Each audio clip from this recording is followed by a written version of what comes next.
Hello to all you online course builders. I hope you're listening because you're trying to figure out how to make your online course successful.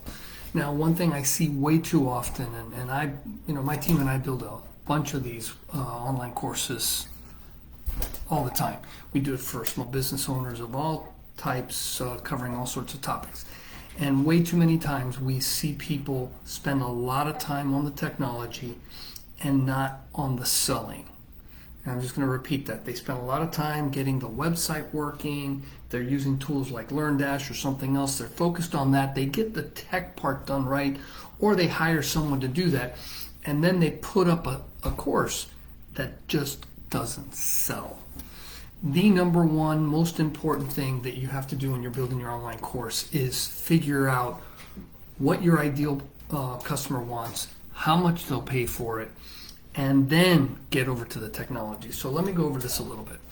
When you're a specialist in your field, I'll call you a subject matter expert, you know way too much about your topic relative to what the person who's going to buy it knows. And that's a given. So if you're an accountant and you're trying to build a course on how to best do your taxes or how to create a new business, or if you're a tennis coach and you're trying to show people how to play better tennis, you know way more about the material than anybody that's going to be buying it. But because of that, it's a stretch for you to try to sell to these people because it's been way too long since you've been in their shoes and understand the problem that they're trying to solve. Now, the best way to get people's attention, the best way to sell to someone is to really connect with the problem they're wanting to solve. Now, when we're the subject matter expert, we're kind of like a doctor. And, we look at the symptoms and we pretty quickly know here's the course of action that person needs to follow in order to get cured.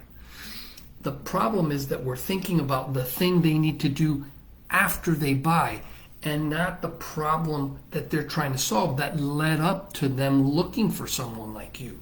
So as a result, we put things in our sales material, in any advertising we're doing, and even in conversations that we're having with people that have more to do with how you deliver, what you're going to learn from the course and what the course is going to do for you versus what problem are they solving, and then what benefits they're going to get from your approach to fixing their problem, and just as important, how much is it going to cost them.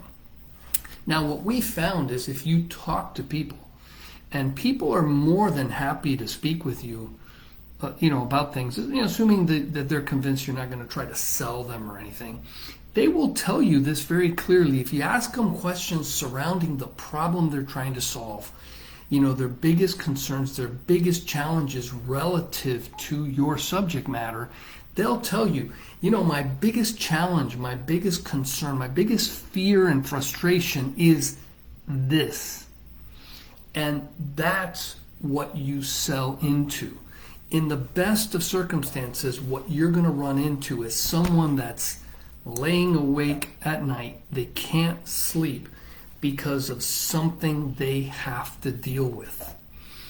And if you can connect with something that's severe, that's concerning, that worries people, you're in a really good position to get a good number of people to buy from you.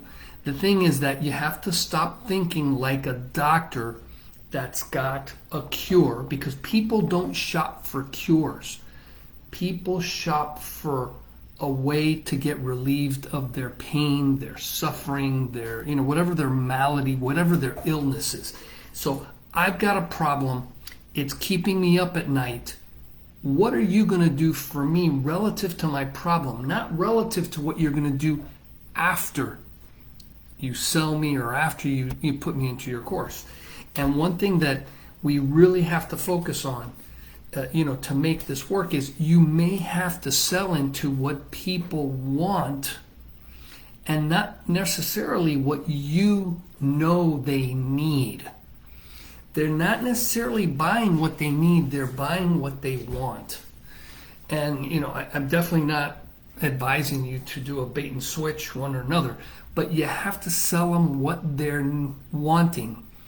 And then if you deliver what they want and what they need, and in the process, take them up a level and make them appreciate why that need is so important, you've got just a great solution. Now, my team and I do a ton of work with LearnDash, with WordPress. We work with things like MemberPress, Keep Memberium, Active Campaign and Memberium, a lot of different platforms that are used for building online courses.